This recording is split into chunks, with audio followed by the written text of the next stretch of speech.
हमारी आवाज आ रही हो, बाहर तक की सभी माताओं और बहनों से और भाइयों से निवेदन है कि जहाँ तक हमारी आवाज जा रही हो, बाहर तक की सभी माताओं और बहनों से ये निवेदन है कि आज और कल हम भक्तों को इस ज्ञान की गंगा में स्नान कराने का या करने का शुभ अवसर मिल रहा है।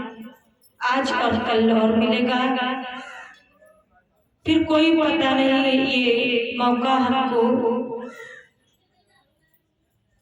मिले या ना मिले। इसलिए आश्रम पर आए हुए भक्तों से भी निवेदन है कि भोजन आप लोगों ने कर लिया है और भोजन करने के बाद आराम कर लिया हो तो आप लोग भी इधर उधर से सत्संग पंडाल में आ जाए।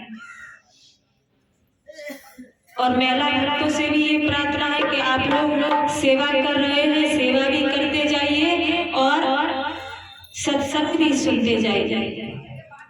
हाथों से सेवा करो और कानों से सुनो, लेकिन मुख से बात मत करो। काम तो सही करने, जैसे हम हाथ से बाजा बजाते, मुख से बोलते, आंखों से देखते, ऐसे आप लोग, क्योंकि भोजन हम लोग बना रहे हैं और सत्संग सुनते जाएंगे, भोजन बनाते जाएंगे तो साथ में हमारे दो कार्य होंगे। सेवा का भी एक अवसर मुझे अच्छा मिला है, जो सेवा करने का अवसर मिला है। दूसरा सत्संग सुनने का।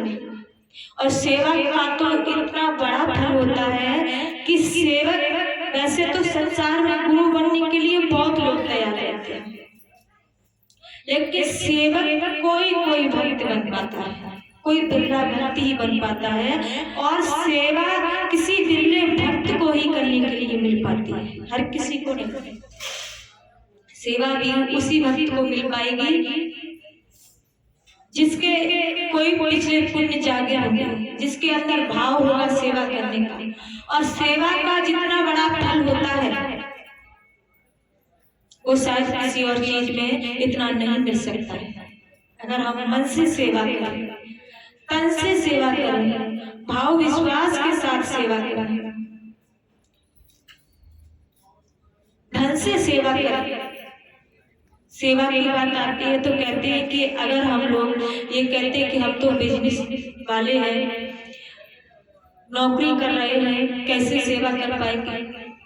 सेवा अगर हम शरीर से नहीं कर पा रहे हैं तो हम बिजनेस कर रहे हैं, नौकरी जो कर रहे हैं उसमें से हम कुछ हिस्सा, वैसे तो 10वां भाग गुरु का होता है, 10वें भाग को हमको गुरु की शरण में लगा देना चाहिए, किसी धार्मिक स्थान पर लगा देना चाहिए। 10वें भाग को जो हम कमा रहे हैं उसमें से 10वां भाग।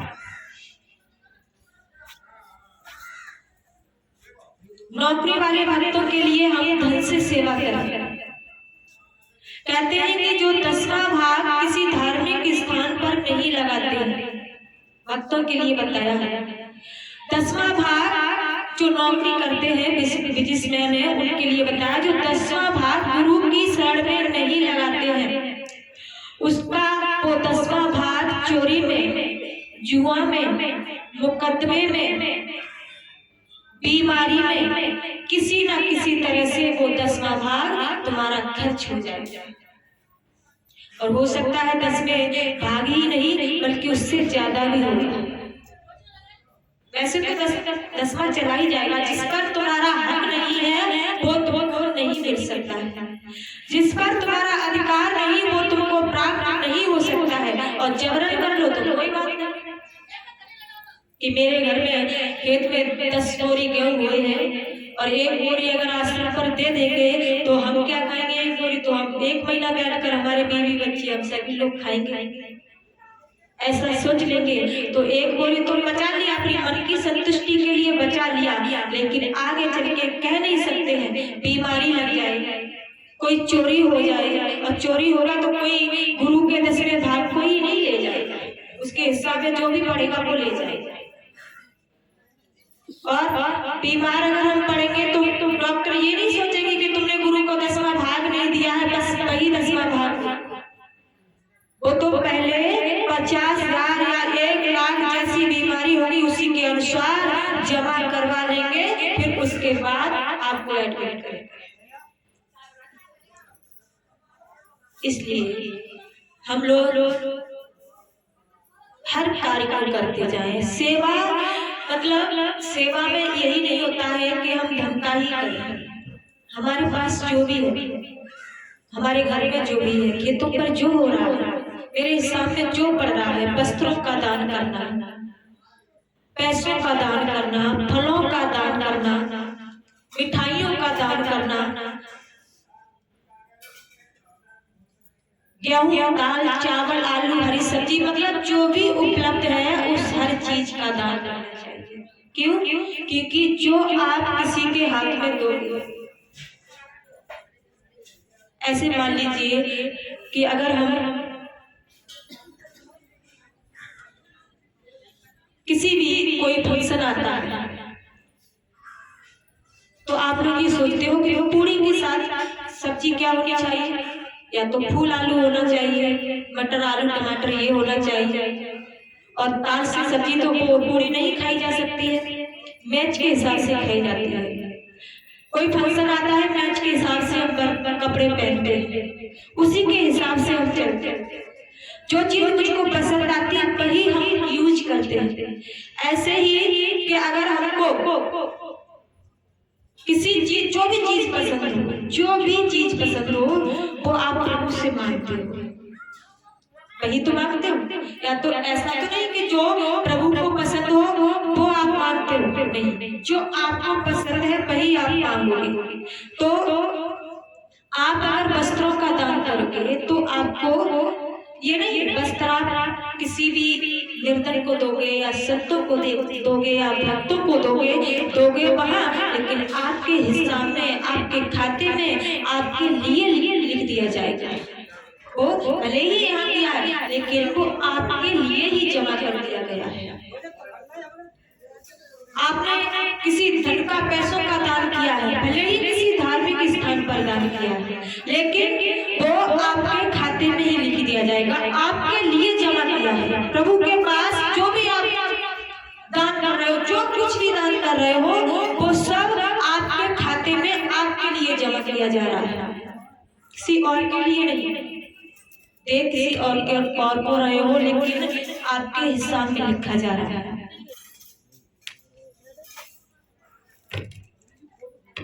और तन से सेवा हमारे पास, हमारी तरफ आप लोग सभी लोग मेरी तरफ ध्यान दें। देखो हम लोग सत्संग की तरफ कम ध्यान देते हैं।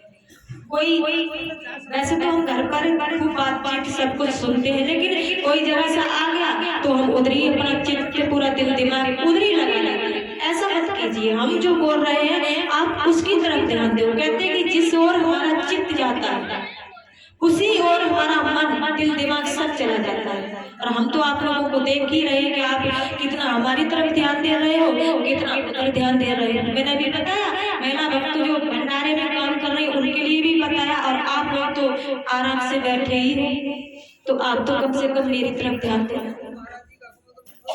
क्योंकि अगर यही मैं इस बात पर ही नहीं ध्यान दे पाऊंगा तो पहली भक्ति हमारी छीड़ होगी। पहली भक्ति कौन सी होती है? नवदा भक्ति में भक्ति 9 प्रकार की होती है। नवदा भक्ति में भगवान श्री राम ने शिव जी को पहली भक्ति यही बताई थी कि प्रथम भक्ति संतन कर सका। पहली भक्ति कब प्राप्त होती है? जब हम अच्छी संगत में बैठते हैं, संतों की संगत में जाते हैं, जहाँ संतों की मंडली होती है वहां बैठते हैं, जहाँ संत महापुरुष जन प्रवचन कर रहे हैं, मेरी महिमा का गुणगान कर रहे हैं, मैं वहां अगर जो भक्त जाता है, बैठता है, उनकी संगत में जाकर के बैठता है, पहली भक्ति को प्राप्त कर लेता है। दूसरी भक्ति पहली बताई कि प्रथम भक्ति संतन का संगा, और दूसरी भक्ति मम कथा प्रसंगा।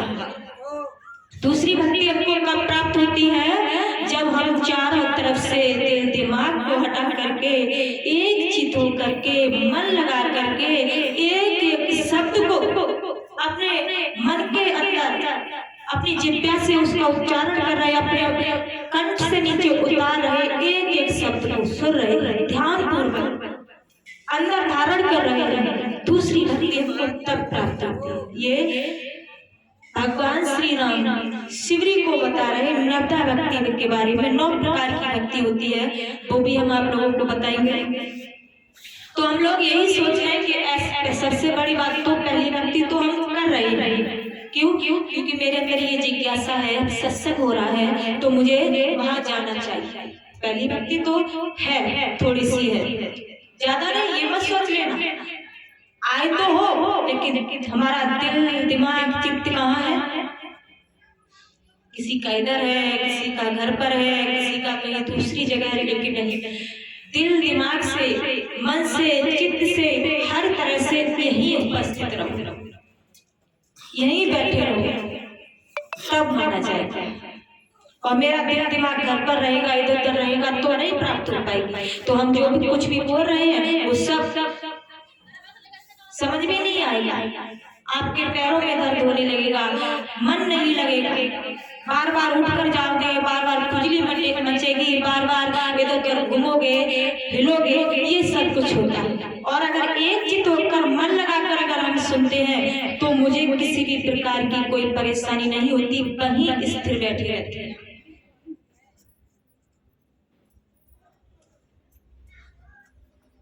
मेरे बंधु, ये समय हम लोगों के लिए ज्यादा नहीं है। कब किस वक्त हमारा समय आ जाए, इस घोंसले से चिड़िया उड़ जाए, इससे अच्छा हम जितना कर सके, जितना कर पाए उतना कमी है। इसलिए ज्ञान को प्रभु की भक्ति में मन रखो। अपना मन संसार में कम लगाओ, अपना मन संसार में लगाओ, लेकिन ऊपर से लगाओ, अंदर से प्रभु को हमेशा याद करो।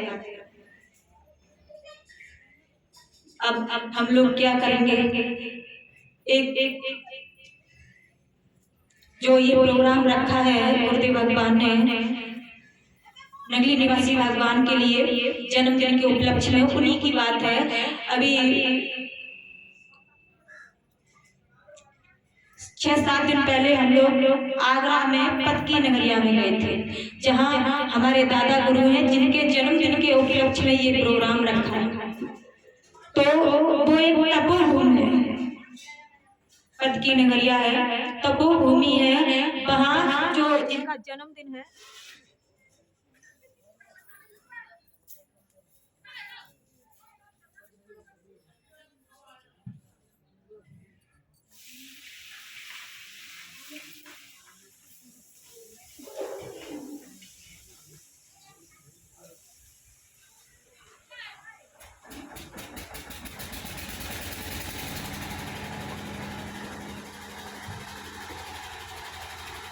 वहां आगरा में नगली निवासी श्री सद्गुरुदेव भगवान ने 12 वर्ष तक तपस्या की थी।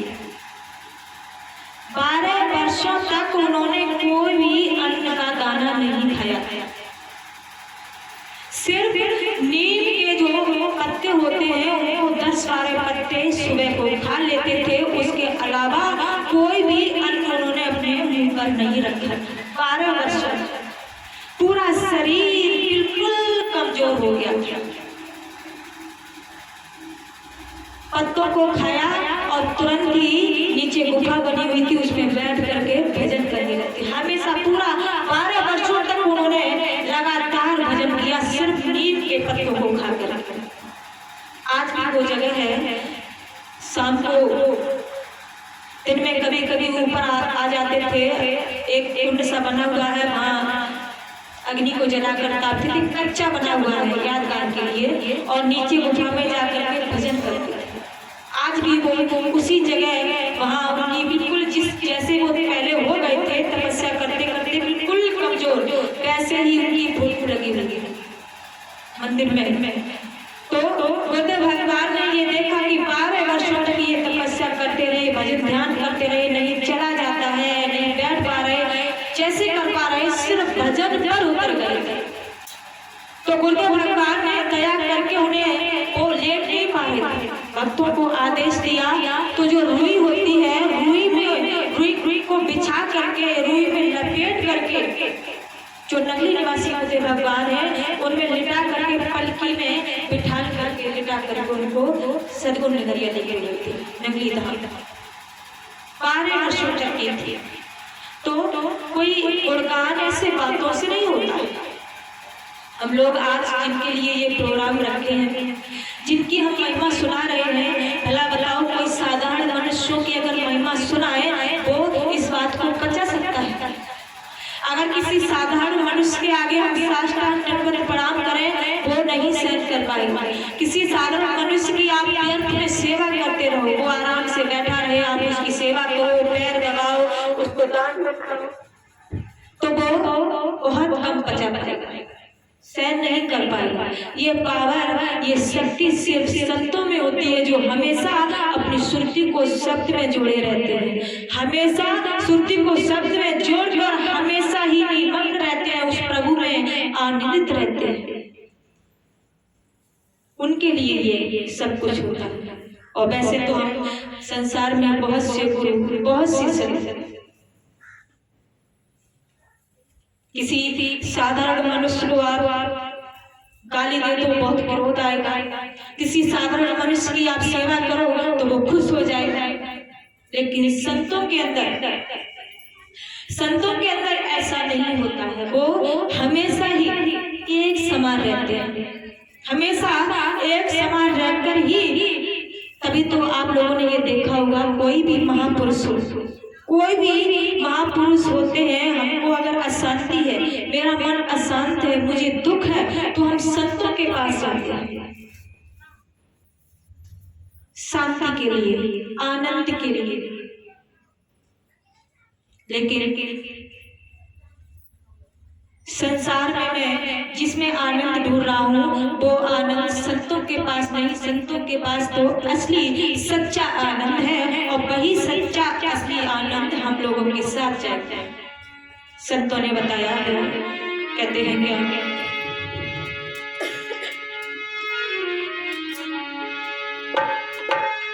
कि ब्रह्मा विष्णु महेश्वरा, श्री स्वामी अनुभूत देव अनुरागी जी महाराज परमहंस सहज योगेश्वर जी सहज बोध में भक्तों को समझाते हुए कहते हैं कि जिसके लिए हम संसार में भटक रहे हैं, जिसके लिए मैं संसार में ऐसे फंसा हुआ हूँ, हो रहा हूँ, चिल्ला रहा हूँ, अशांत मन है, बेचैन है, आज कोई लोग मुझे कैसे इस संसार में उलझाए हुए हैं। गुरुदेव भगवान ने बताया है क्या कि ब्रह्मा विष्णु महेश्वरा, अरे अध्याकाली बना,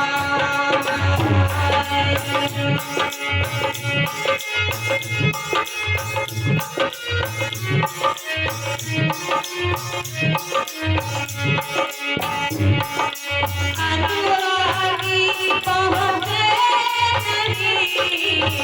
भरमोजी गुलजा, संतोषी भरमोजी गुलजा।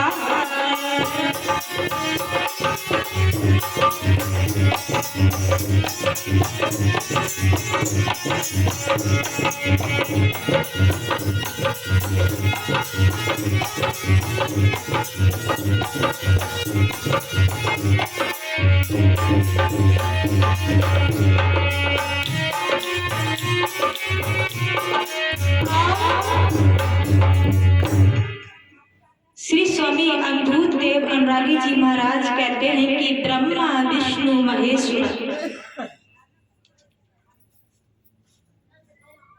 जिन देवी देवताओं की मैं पूजा करता हूँ, उन देवी देवताओं की पूजा करने से आपको मुक्तियां प्राप्त होगी। लेकिन बार बार आप इस संसार में आओगे, बार बार इस संसार से जाओगे। इन देवी देवताओं की पूजा करने से 4 प्रकार की मुक्तियां जो होती हैं वो प्राप्त हो जाएंगी। लेकिन मोक्ष और मुक्ति आपको किसी पूर्ण सदगुरु की शरण में जाने से ही प्राप्त होगी। हम लोग जिनकी पूजा पाठ में भरमे हुए हैं, भ्रम में पड़े हुए हैं, वो स्वयं भ्रम में पड़े हुए, वो स्वयं आपको नहीं निकाल निकाल सकते, तो भला बताओ जो खुद नहीं निकल सकते क्या वो भला आपको इस भ्रम से निकाल सकते? नहीं निकाल पाएंगे। क्यों? क्योंकि उनको भी मोक्ष और मुक्ति प्राप्त नहीं है। वो भी इस संसार में आते हैं, वो भी इस संसार में भटकते हैं। सिर्फ मोक्ष और मुक्ति वही पूर्ण सतगुरुदेव भगवान आपको दे सकते हैं, वही मोक्ष मुक्ति को देंगे, वही अपने दिव्य विमान में बिठाल करके आपको लोकांतर में ले जाएंगे। जिस घर से ये जीवात्मा आई है उसी घर वही पूर्ण सतगुरुदेव भगवान ले जाएंगे। बाकी आप चाहे भगवान राम की पूजा करें, ब्रह्मा विष्णु महेश की करें, भगवान कृष्ण की करें, पूजा इनकी होगी, लेकिन इनके लोक में आप जाओगे फिर से इस संसार में आप तुम्हारा कल्याण तभी होगा कब? जब आपको सच्ची भक्ति मिल जाएगी। और सच्ची भक्ति कब प्राप्त होगी? जब आप संतों की संगत में जाएंगे तब। तो जो 9 प्रकार की भक्ति होती है उनमें से गुरुदेव भगवान ने दर्शाया है कि अभी मैंने आप लोगों को बताया कि पहली भक्ति हमको तभी प्राप्त होती है। ये देखो, वैसे तो हमारे लिए संसार में मान सम्मान, जाना, यश, कीर्ति, संसार की चीजों में आनंद से रहना, ये सब कुछ होता रहे, ये भी करो।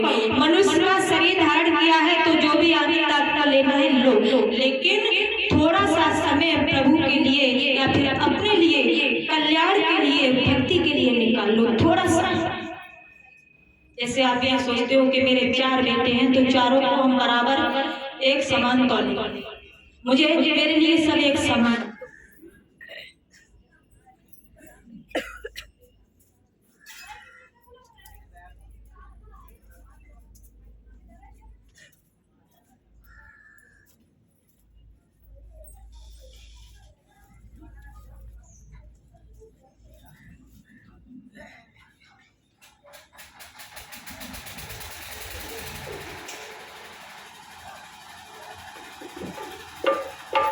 जैसे हम ये सोच लेते हैं कि मेरे लिए सब एक समान है, मैं सबके लिए बराबर कार्य करूंगा, सबके लिए बराबर हिसाब से बंटवारा करूंगा।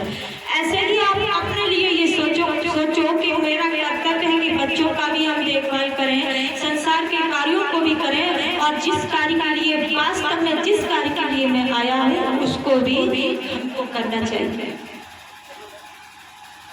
किसके लिए आए हो? ये हम 3 दिन से आप लोगों को बता रहे हैं कि भक्ति के लिए हम लोग संसार में चाहे धनवान हो जाए, सुंदर हो जाए, बल ताकत वाले हो जाए, बीवी बच्चे वाले हो जाए, कितने भी रईस हो जाए, लेकिन फिर भी हम कंगाल ही रहेंगे। कब तक? जब तक मेरे अंदर, मेरे पास भक्ति का जो सच्चा नाम है, भक्ति रूपी धन नहीं है, तब तक मैं धनवान नहीं कहा जा सकता।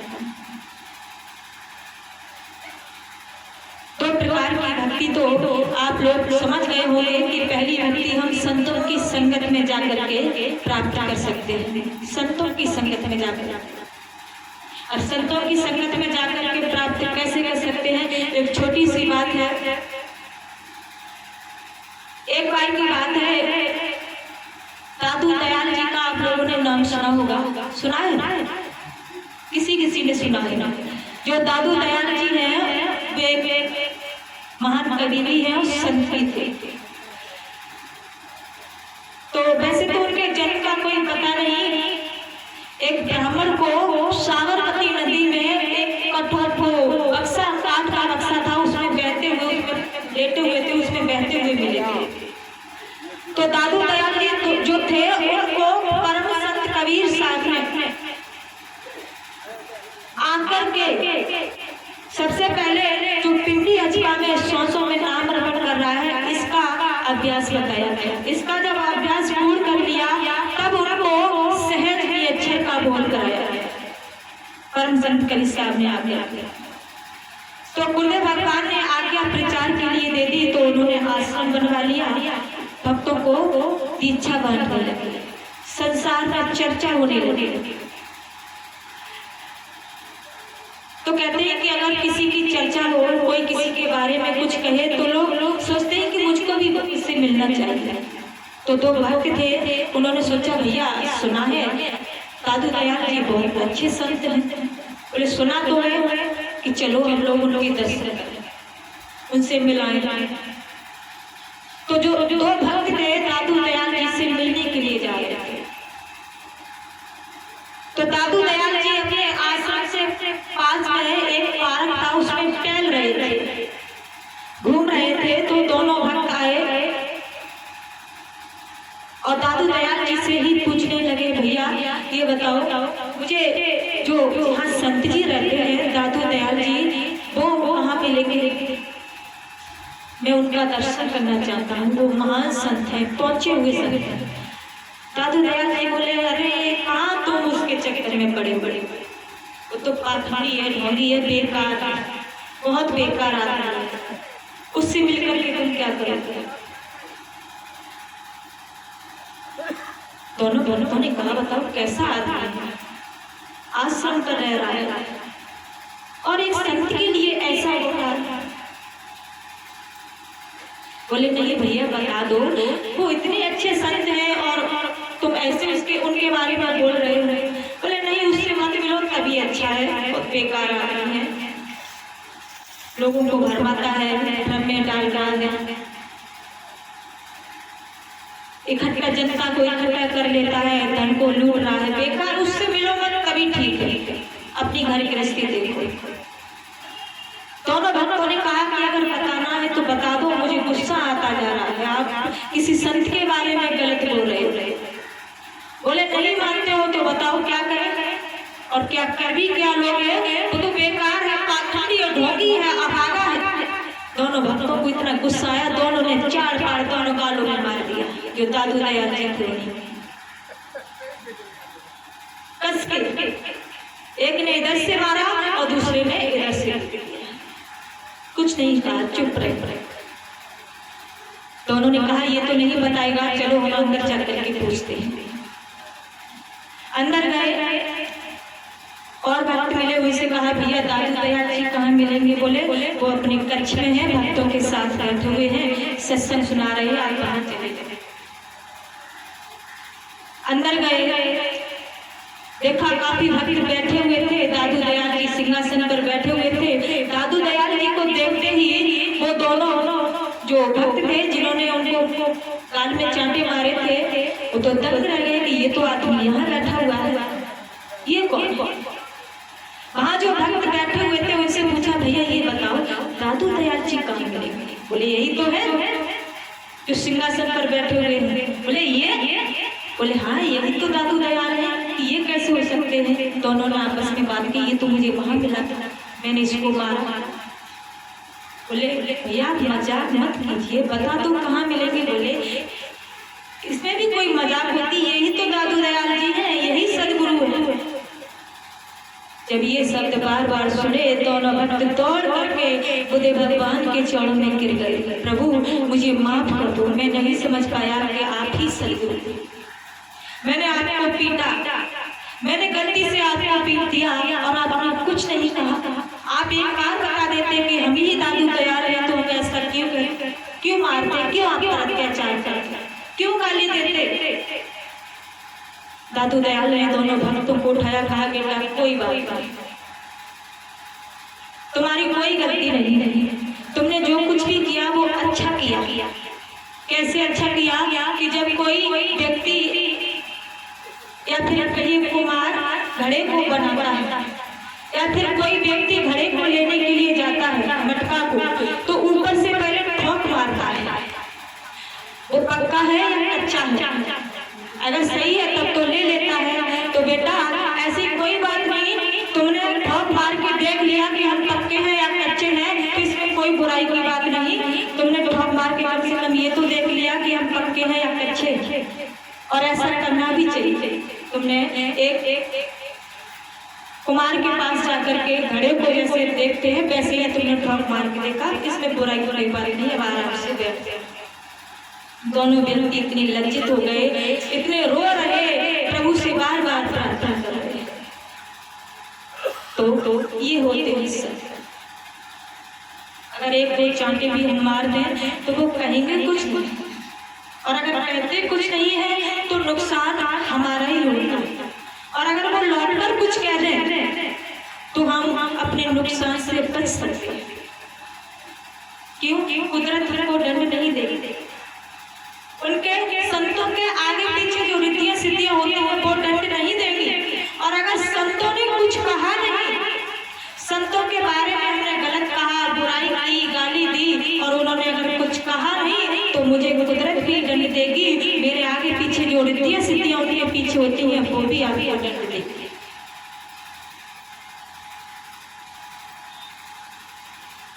अब भक्त ये कहते हैं कि गुरुदेव भगवान कोई चमत्कार दिखाए, गुरुदेव भगवान चमत्कार दिखाए। अच्छा ये बताइए, यहाँ इतने भक्त बैठे हुए हैं, यहाँ इतने भक्त हैं और इतने भक्तों के साथ भी गुरुदेव भगवान ने एक नहीं बहुत चमत्कार किए हुए किए आप लोगों के साथ। अच्छा किन किन भक्तों के साथ चमत्कार किए हैं? हाथ उठाओ, ऊंचा उठाओ। आप कोई बता भी सकते हैं कि क्या मेरे साथ चमत्कार किया गया?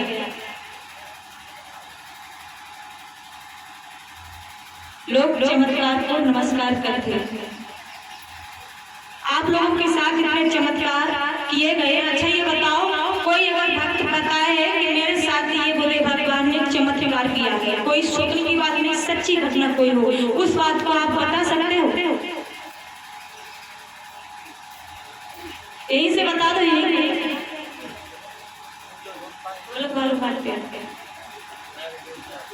क्योंकि हम लोग ये कहते हैं कि चमत्कार हमारे साथ हो तब हम सतगुरुदेव भगवान को जाने पहचाने, तब उनको माने। सबसे बड़ी बात तो ये होती है,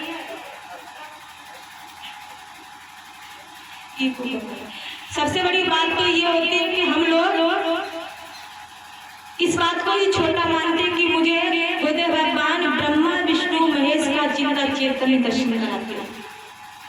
ये कोई छोटी बात है, क्योंकि वो मंदिर में बैठे हुए हैं, कैसे दर्शन हो सकता है? सतपुरुष का दर्शन कराते हैं, मान सरोवर में ले जा करके स्नान कराते हैं। तो बताओ ये बात हम लोग छोटी मानते हैं, और ये तो बिल्कुल ऐसे अगर कायदा से कहा जाए तो इसमें कोई बड़ी बात नहीं, गुरुदेव भगवान दर्शन करा देते हैं। लेकिन सबसे बड़ी बात ये है कि आपके साथ जो चमत्कार हुए हैं फिर भी हम लोग उस भूल में पड़े हुए हैं, फिर भी हम अपने लिए सतगुरुदेव भगवान के लिए, प्रचार के लिए, सेवा के लिए पीछे हट रहे हैं। अब बताओ, यहाँ इतनी भीड़ है, यहाँ और मैंने पंथों में देखा है, धर्मों में, कि लोगों को ये पता चल जाए कि आज आश्रम पर सत्संग है तो पहले से भक्त सेवा करने के लिए चले जाते हैं। पहले से भले ही वो सत्संग सुने या नहीं सुने, सेवा करने के लिए, भीड़ बढ़ाने के लिए पहले से चले जाते हैं। और हम लोग बताओ, गाड़ी से प्रचार किया गया था, बहुत गाँव में प्रचार किया गया, घर पर जाकर पर्चे बंटवाए, लेकिन भक्तों ने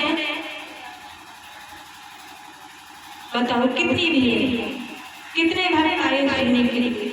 बस जो भक्त आते हैं बस उतने ही भक्त आते हैं। अब ये सोचते रहते हैं कि आज एक चमत्कार कर दिया और कर दें, मेरे मन में जो बात थी वो पूरी हो जाए, आज ये इच्छा पूरी हो जाए, कल दूसरी इच्छा और प्रकट कर ली, वो पूरी हो जाए। तो इच्छाओं को बढ़ाते रहोगे, मन अशांत रहेगा, संसार में उतने ही भटकते रहोगे, पूरी इच्छाओं को बढ़ाते बढ़ाते पूरी करते करते पूरा जीवन समाप्त हो जाएगा, लेकिन हम भक्ति को नहीं कर पाएंगे। इसलिए तीसरी प्रकार की जो भक्ति होती है गुरुदेव भगवान ने बताया है, क्या?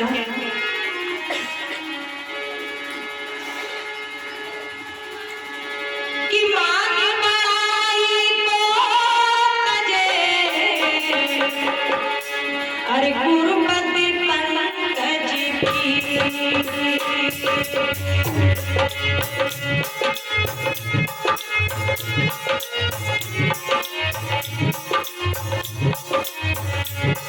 हम संतों के दरबार में जाते हैं, संतों के दरबार में जाकर के हम कभी ये ना सोचें कि वहां जाकर के वो लोग मेरा सम्मान करें, मुझे अच्छा अच्छा पकवान बनाकर खिलाएं। मेरे लिए बढ़िया सा गद्दा, बढ़िया खूब हवा, ऐसी सब कुछ हो, ये सब कुछ टच करके अगर हम संतों की शरण में जाते, मान बढ़ाई को टच करते, ये सब कुछ छोड़ करके सतगुरुदेव भगवान की शरण में अगर हम जाए और उनके चरणों में हम प्रेम करें, गुरपद पंकज प्रिय, कहते हैं क्या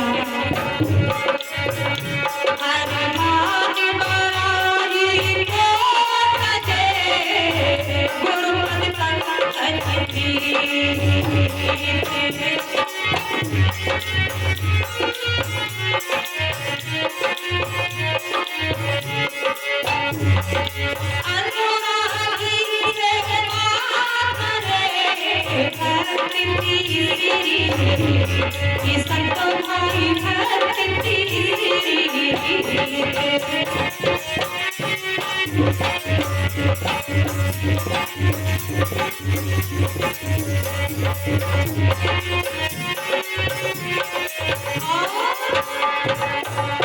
मान बढ़ाए को तजे गुरु पद पंकज प्रिय।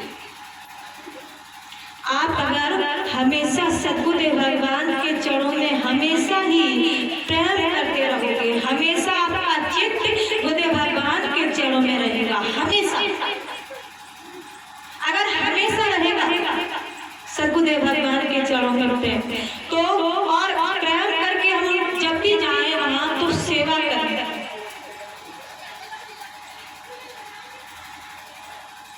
तीसरी भक्ति में ये आता है, हम सतगुरुदेव भगवान के चरणों में प्रेम करें, मान सम्मान को छोड़कर कोई लज्जा नहीं लाए कि हम भोजन कर रहे हैं तो घर पर कभी बर्तन साफ नहीं किए और यहाँ अगर हम साफ करेंगे तो लोग क्या नहीं, ऐसा मत सोचो। आश्रम पर जाओ, स्वयं अपने बर्तन को साफ करो, झाड़ू लगाओ, बिछाई बिछाओ, कोई काम अगर पड़ा हुआ है, कोई भी सेवा हो, किसी के कहने से पहले, बताने से पहले उस कार्य को कर दीजिए। हर कार्य को करते जाइए और अपना ध्यान कहाँ रखें, या तो शब्द में रखें या फिर सतगुरुदेव भगवान में रखें।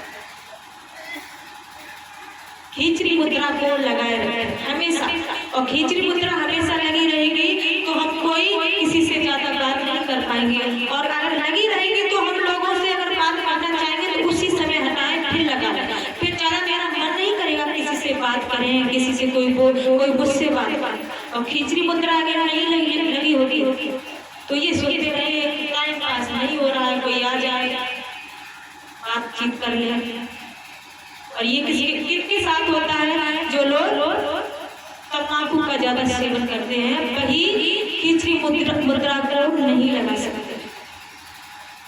और वैसे तो अब भैया चलो पुरुष तो तम्बाकू का सेवन करते हैं वो नहीं लगा सकते, और वैसे तो मत करो तम्बाकू का सेवन, तभी अच्छा। लेकिन मेरा तम्बाकू का सेवन नहीं, बातों का सेवन ज्यादा करती है तो वो इस बात पर नहीं लगा सकती। हम आश्रम पर जाएं, खिचड़ी मुद्रा लगा करके सेवा करें, भोजन बनाएं, बर्तन साफ करें, झाड़ू लगाएं, पुरुष भक्तों के लिए भी यही बात और महिला भक्तों के लिए भी यही बात। कल मैंने जड़ भरत की आप लोगों को बात बताई थी, वो किसी से कोई मतलब नहीं रखते थे, भोजन भूल गया, खा लिया और खाया तो इतना खाया कि 2-4 दिन अगर नहीं कुछ खा रहे तब भी कोई बात, ऐसा करते थे। ऐसा ही आप अपने लिए कर लो। जब ऐसा हम अपने लिए कर लेंगे तो प्रेम बिना करे ही सतगुरुदेव भगवान के चरणों में प्रेम हो जाएगा, और बिना करे ही हम भक्तों से, संसार के मनुष्यों से, या संसार के मनुष्यों को छोड़ो, जितने भी जीव जंतु हैं, कीड़े मकोड़े, पशु पक्षी, पेड़ पौधे, सभी से मैं मधुर वाणी में बोलने लगूंगा। जब ये हमेशा हम अभ्यास करेंगे, जब भी कोई बात निकलेगी धीमी बोली, प्रेम की बोली निकलेगी, भाव की निकलेगी। और जब ऐसा होगा तो लोग आपके पास किसी भी कैसे भी हर तरह से आना चाहेंगे। ये तीसरी भक्ति होती है। अगर प्रेम मेरे अंदर जागृत हो जाए, सेवा हम सतगुरुदेव भगवान के चरणों की करने लगे तो चौथे प्रकार की सेवा सतगुरुदेव भगवान ने बताया है। कहते हैं क्या,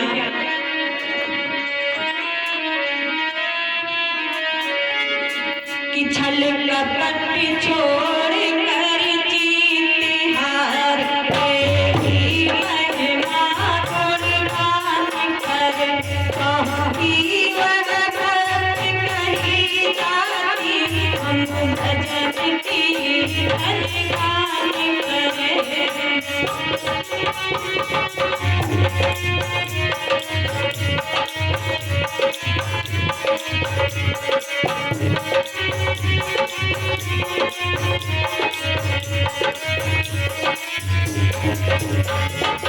कहते हैं कि चौथी भक्ति जो होती है, देखो हम लोग आप लोगों को कोई कुछ सुना नहीं रहे, सिर्फ बता रहे हैं और जो बात बताई जाती है उसको अपने अंदर धारण की जाती है। और सुनाना एक ऐसा होता है, हम सुनाए आप सुनो और हम उतर जाए मंच से, तो तुम्हारी तुम करो हमारी हम करो, ऐसा मत करना।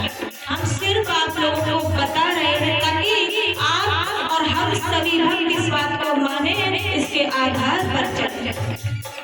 वैसे तो संसार में सुनने के लिए बहुत कुछ है, कथा भागवत सुनो, भजन सुनो, सुनो आनंद से नृत्य करो, खूब आनंद से रहो, लेकिन सुनो सुन करके जब तक हम अपने अंदर उतारेंगे नहीं, धारण नहीं करेंगे, उस पर चलेंगे नहीं, तब तक मेरा सुनना व्यर्थ है।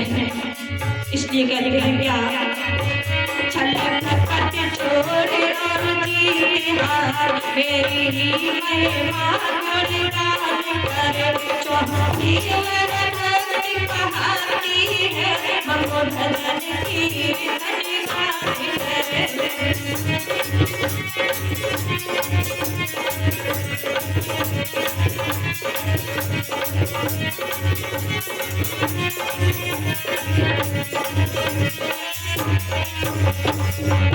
और पांचवी भक्ति बताई है क्या, मन अवध बने जो भजन कहा ऐसा जो मन बताते हैं। कहते हैं कि जो सद्गुरु भगवान होते हैं, मन अवध बने यानी जो तुम्हारा मन है, जो चंचल मन है, वो मन अवध यानी भटना बंद हो जाए। पांचवें प्रकार की भक्ति में बताया है, मन अवध बने जो भजन कहा ऐसा जो मन बताते हैं। मुझ में रखते विश्वास सदा वो पांचवी भक्त कहाते हैं।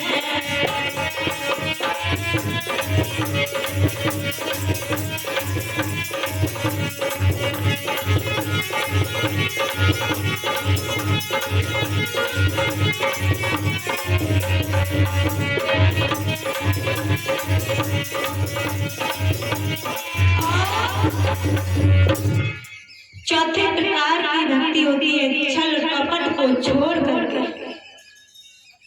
यानी अपने सदगुरु से, अपने मित्रों से ये छल कपट को छोड़ करके, जीत हार को छोड़ करके जो भक्त मेरी महिमा का गुणगान करते हैं। कौन कह रहे हैं ये बात?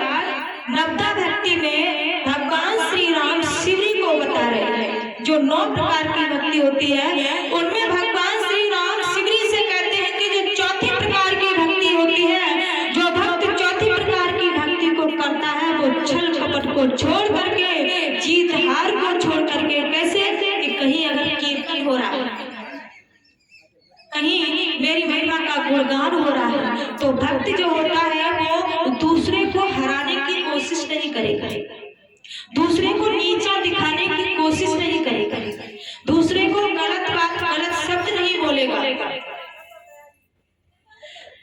जीत हार को छोड़ करके हमेशा मेरी महिमा का गुणगान करे, हमेशा बिल्कुल सहज सहज में, निर्मल में, भाव में, बिल्कुल गोल होकर के मेरी महिमा का जो गुणगान करता है। और जिसके अंदर ये होता है कि मैं इसको हरा दूं, मैं मेरी बड़ाई ज्यादा हो, मैं इसको नीचा दिखाऊं, तो वो चौथे प्रकार की भक्ति को कदापि प्राप्त नहीं कर सकता है।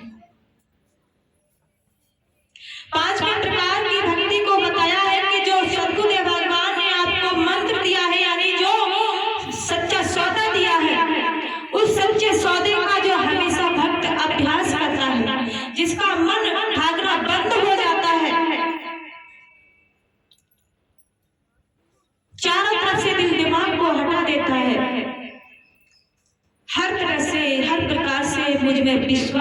करता है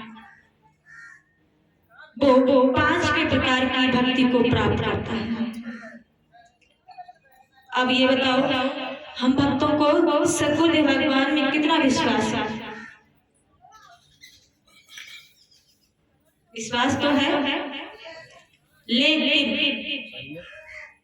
जहाँ लेकिन आया, किंतु आया, परंतु आया, तो वहां विश्वास की जगह है आपका विश्वास टिक रहा है। जहाँ विश्वास है वहां लेकिन किंतु परंतु ये कुछ नहीं रहता है, सिर्फ विश्वास ही रहता है कि जो कुछ भी हो रहा है, जो कुछ भी होगा, जो कुछ भी इस संसार में, इस दुनिया में हो रहा है, मैं कुछ नहीं, मेरे प्रभु कर रहे, मेरे मुझ में अपने प्रभु पर पूरा विश्वास है, वो सब कुछ अच्छा करेंगे। अब अच्छा क्या करेंगे? मैंने कहा भैया प्रोग्राम है, 2 दिन पहले आ जाओ, कुछ सेवा है करने के लिए, वो कर लो। तो किसी ने कह दिया कौन सी फसल चल रही है अभी? तंबाकू की, गेहूं की और आलू की, जो भी फसल चल रही है कि अब बादल मतलब बारिश हुई तब तो काम नहीं हो पाया, बारिश समाप्त हो गई, मौसम खुल गया है, तो अब काम करेंगे कैसे? आप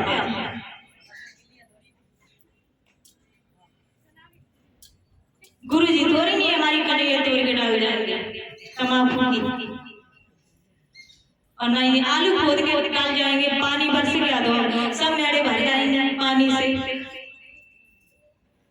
विश्वास हो तो गुरु जी को ही कन्हैया तोड़नी पड़ेगी। अगर विश्वास हो तो आलू की आपके खोद के डाल देंगे सद्गुरुदेव भगवान। विश्वास होना चाहिए, और विश्वास नहीं है तो तोड़ते रहो, नहीं तो सत्संग सुन पाओगे और नहीं तुम्हारी 5 दिन में आलू खुद पाएंगे, नहीं कन्हैया जो भी पत्ता कुछ भी वो नहीं हो पाएगा। सिर्फ विश्वास होना चाहिए। कैसे कि आप लोगों ने धन्ना जाट का नाम सुना होगा। जो धन्ना जाट था, एक बार उनके पिताजी ने ये कहा कि ये तू दिन भर संतों की सेवा में इधर उधर लगा रहता है, सत्संग सुनता है, अब तू ऐसा कर, ये गेहूं ले जा और खेत खाली पड़ा हुआ है, खेत में गेहूं बो, तेरा कुछ काम नहीं है। तो एक बोरे में गेहूं डाल दिए, गाड़ी में गेहूं रख दिए, धन्ना लेकर के चल दिया। रास्ते में कुछ संतों की मंडली मिल गई, संतों की मंडली मिल गई तो संतों को देख करके धन्ना ने सोचा कि ये संत हैं, इनके दर्शन करना चाहिए। गाड़ी को रोक दिया, दर्शन करने के लिए उतर गए, प्रणाम किया। संतों ने कहा बेटा कुछ खाने के लिए हो तो दे दो, भूख लगी बहुत तेज। धन्ना ने सोचा मेरे पास कुछ है नहीं, एक गेहूं है तो इन्हीं से कुछ सेवा कर ले। तो गेहूं का जो बोरा था वो बाजार में बेच आया, बेच करके पैसों से भोजन खरीदा, और भोजन को खरीद करके सभी संतों को भोजन खिला दिया। 1-2 रुपए 10-5 जैसी मुद्राएं बनी दक्षिणा, वो दक्षिणा को दे दी। कहते हैं कि संतों को अगर हम अपने घर पर बुलाएं, भोजन कराएं, तो चाहे 1 रुपया को भोजन करा के दक्षिणा जरूर देना चाहिए, भले ही 1 रुपया हो। अब 1 रुपया कह रही तो कोई भक्त तो इसी पे आ जाएंगे कि 1 रुपया की कहा था, 1 ही रुपया देंगे, और बस नहीं चलती, चौनी अठनी बंद होगी, नहीं तो चौनी अठनी ही दे देते। हम दान के लिए पॉकेट में टटोलते हैं कि 10 का ही नोट निकले, 50 का ना निकले, दान के लिए, क्योंकि ये तुम्हारे हिसाब में लिखा जाएगा, तब भी हम कंजूसी अपने लिए करते हैं। और शादी विवाह हो तो लगभग के, कोई ढोला नौटंकी की तमाशा हो तो पैसों की गड्डी को लिया और फुर फुर फुर फुर उड़ा, कोई खर्चा नहीं करता। धन्ना को जैसा बना उन्होंने दे दिया, सबको भोजन कराया। अब सोचे अब खेत में क्या किया, सोचे अब जो प्रभु करेंगे वही होगा। तो क्या किया, पास से एक खेत से मिट्टी ली, बालू को लिया और पूरे खेत में उन्होंने बखेर दिया। उस बालू को पाटा लगा दिया, पटेला जोत करके पटेला लगा दिया, घर वापस आ गया। घर आए चुपचाप रहे, किसी से कुछ नहीं कहा।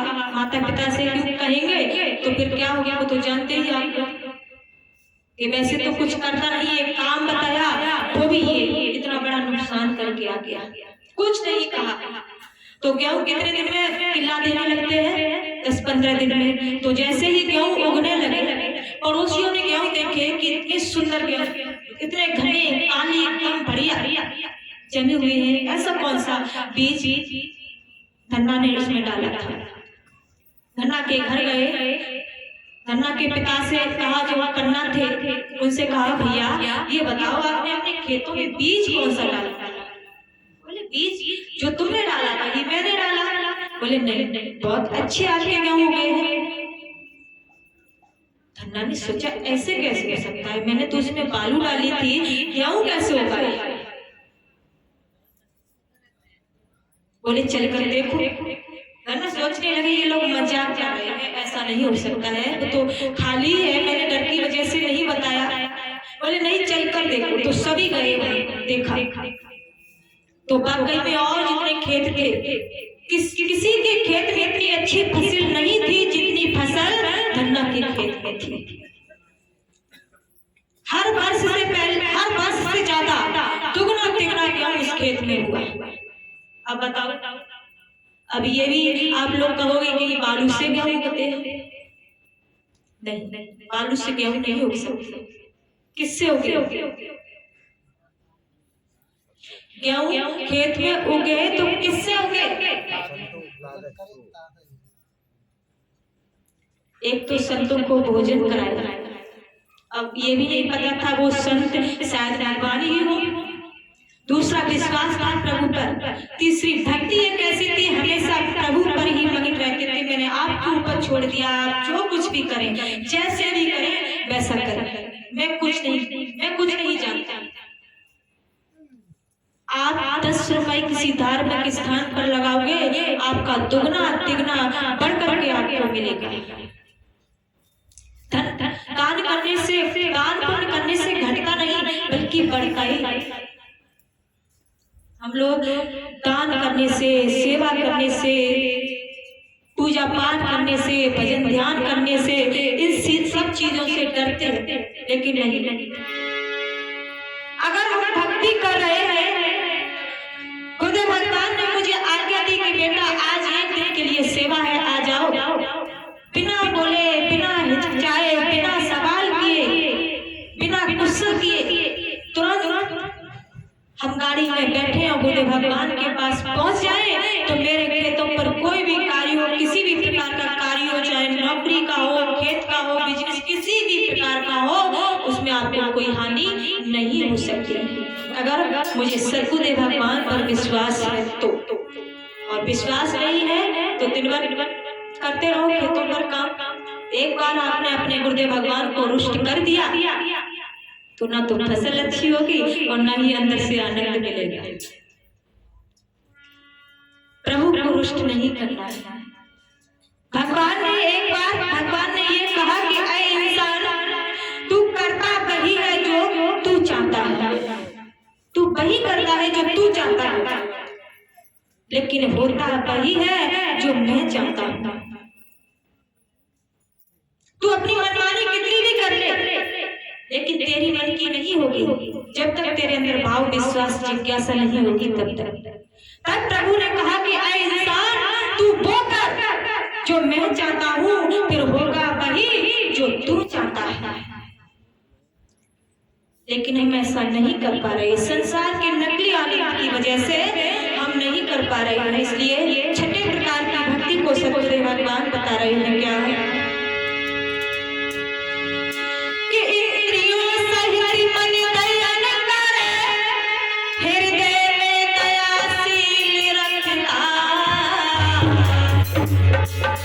यह व्यक्ति सदा बहु कर्म करे और स्वर्ग निरंतर में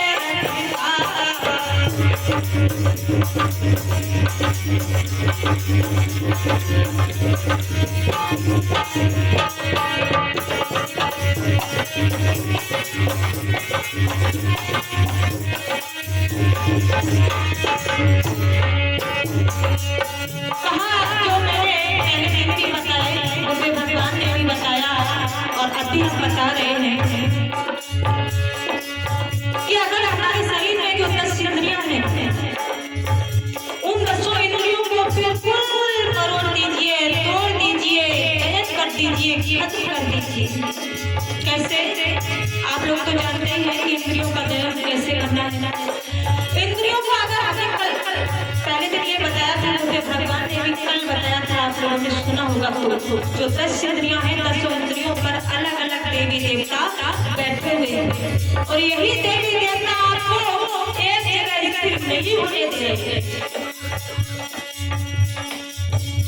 कभी कानों से बाहर की आवाज सुनाई दे रही है, आंखों से हम संसार को देख रहे हैं, नाक से गलत सूंघ रहे हैं, जितना से स्वाद ले रहे हैं, ये सब कुछ हम संसार की चीजों में इंद्रियों को भगा रहे हैं। लेकिन सभी 10 इंद्रियों को हम तोड़ देंगे, बिल्कुल खत्म कर देंगे, एक जगह स्थिर हो जाएंगे, तो मेरे मेरे बंधुओं क्या होगा? सतगुरु भगवान कहते हैं क्या?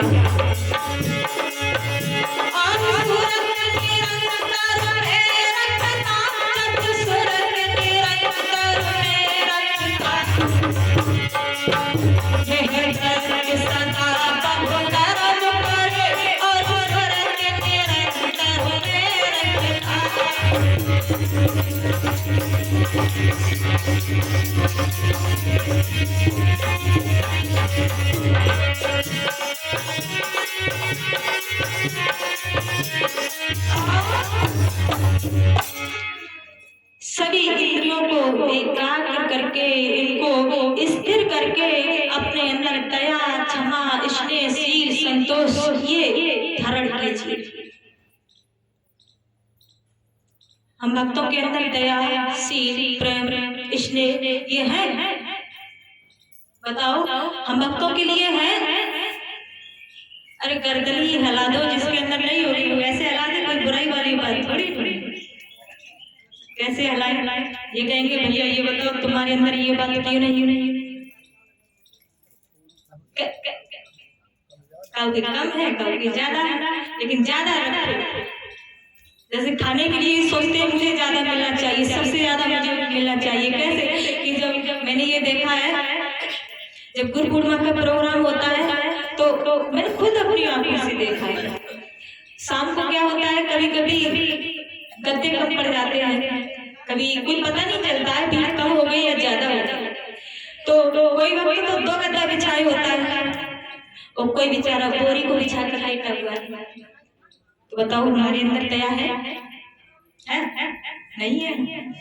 तो ये सोचना चाहिए, ये कोई मेरा आश्रम है नहीं है, ये मंदिर है, ये सबके लिए ये परिवार है। हम सबको ये नहीं कि मेरे माता पिता अलग है तो हम अलग हैं, आप कहीं पड़ोसी से आ गए, दूर से आ गए तो हमारा तुम्हारा कोई रिश्ता नहीं। आप मानो, लेकिन मैं जब से यहाँ आई मैं ये नहीं मानती आप मेरी बहनें हो, आप मेरे भाई हो। मैंने कभी ये नहीं सोचा कि आप मेरे एक माता पिता के नहीं, बस जब से यहाँ आई तब से एक गुरु के शिष्य हैं हम सभी, एक ही उस प्रभु के बेटा और बेटी, इसलिए हम सभी से ज्यादा आप लोगों से संबंध रखते हैं। कोई बोरी पर लेटा हुआ है, कोई 2 गद्दे को बिछा कर लेटा है, ये मैंने खुद देखा है, तब मैं ये बता रही हूँ। तो ये हमको देखना चाहिए, ये मेरा घर है, मेरा ये परिवार है। कोई भक्त अगर बोरी पर लेटा हुआ है तो भैया किसी से देखो किसके पास ज्यादा है, किसके पास कम है, उससे ले लो, उसको भी अच्छी जगह लेटा दो। लेकिन नहीं कर पाते, मुझे गद्दा 2 मिल जाए, बाकी बोरी पर लेटो या दत्ती पे लेटो, मुझे क्या मतलब? ऐसा नहीं करना चाहिए। देखो सत्संग का मतलब यही होता है हमारे अंदर मानवता आ जाए, सज्जनता आ जाए, प्राणी मात्र के अंदर प्रेम आ जाए। मेरे घर वाले आ गए तो उनके लिए मैंने अच्छा गद्दा बिछा दिया, और दूसरे के आगे तो कोई बात नहीं, जैसी मर्जी हो वैसा करो। हम तो अपने घर पैर पर लेटते थे, यहाँ तो बस गद्दा ही तो है। नहीं, ऐसा विचार कभी मत लाओ। ये मेरा पूरा एक परिवार है, हम सब एक ही पिता की संतान हैं, और अगर प्रभु की कृपा हो गई तो एक ही पिता के साथ दिव्य विमान में बैठ करके जिस घर से हम सभी आए हैं उसी घर जाए। इसलिए हम अपने अंदर पांचवी और छठी प्रकार की अगर भक्ति को प्राप्त करना चाहते हैं तो हम अपने अंदर दया, क्षमा, स्नेह, प्रेम, संतोष, प्राणी मात्र से प्रेम, पशु पक्षियों से प्रेम, पेड़ पौधों से प्रेम, कीड़े मकोड़ों से प्रेम, हर तरह से, हर चीज से प्रेम।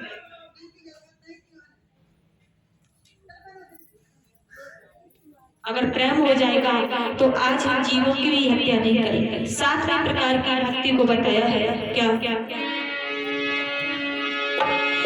कि प्यार हमको सब जग दे अड़ोड़े पर्वत में कड़ में हमसे भी अधिक संत जाने साथी है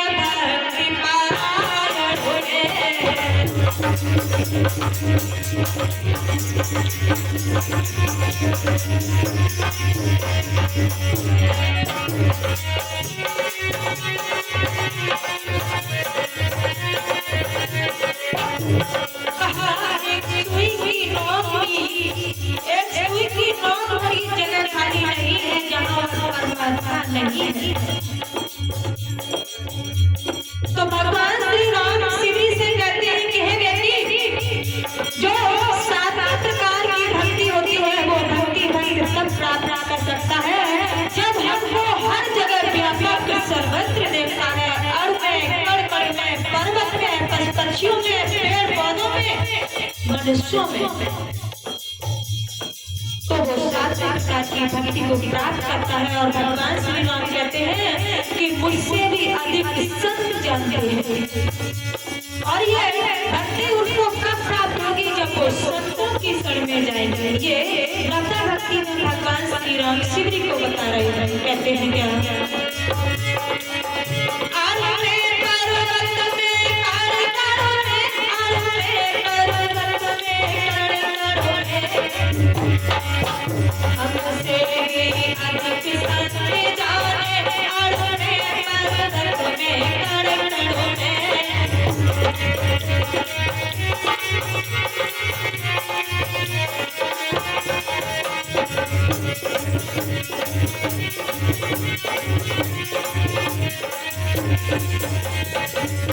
और आठवीं प्रकार की भक्ति को बताया है। अब आप लोग ये याद रखना कि आप कौन सी भक्ति को कर रहे हैं, ये आप ही जान सकते हैं और दूसरा भी जान सकता है। लेकिन आपको अगर नहीं कर रहे हैं आठों सातों में से तो आज से ही करना शुरू कर दें। आठवीं प्रकार की भक्ति क्या है कि हाथ लाभ में सब रहे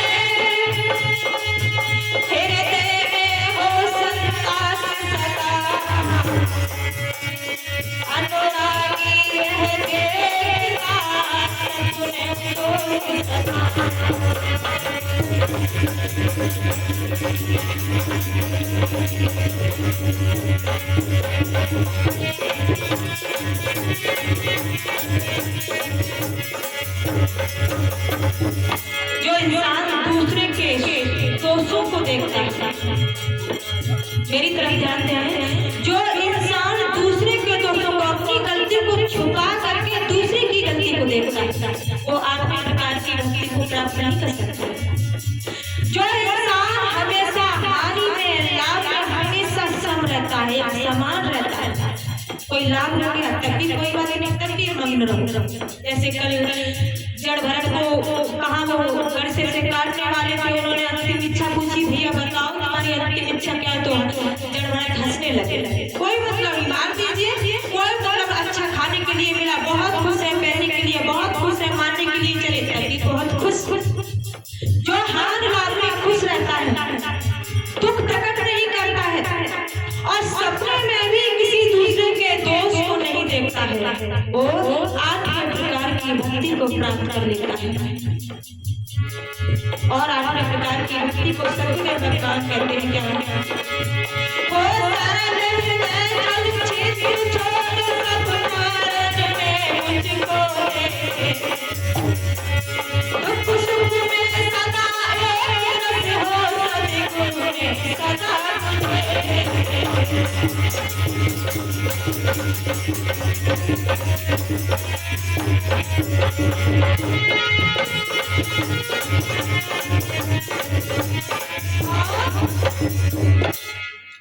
कहते हैं कि हाँ अनुराग में दुख सुख में एक रस रहो, हमेशा मग्न रहो, कोई कष्ट नहीं, कोई दुख नहीं। ये सब कुछ हो जाएगा तब 8वें प्रकार की भक्ति को हम प्राप्त कर लेंगे। प्रत्येक प्राणी मात्र के अंदर मुझको जो भक्त देखेगा वो 8वें प्रकार की भक्ति को प्राप्त कर लेगा।